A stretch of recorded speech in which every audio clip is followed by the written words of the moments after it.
bago po yan, puntahan po muna natin sa pero ganun pa.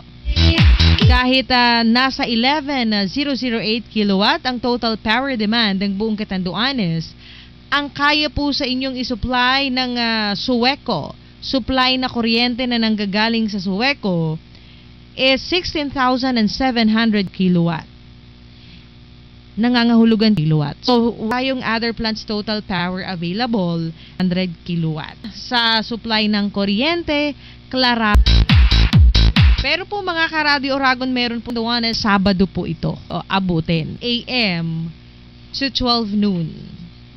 Kahalawig, From 8 AM to 12 noon, ang phase is single phase and underbuilt line extension and installation of dedicated transformer ang affected areas po. Makinig po kayong lahat at ihanda na ang inyong mga plug, ang inyong mga saksak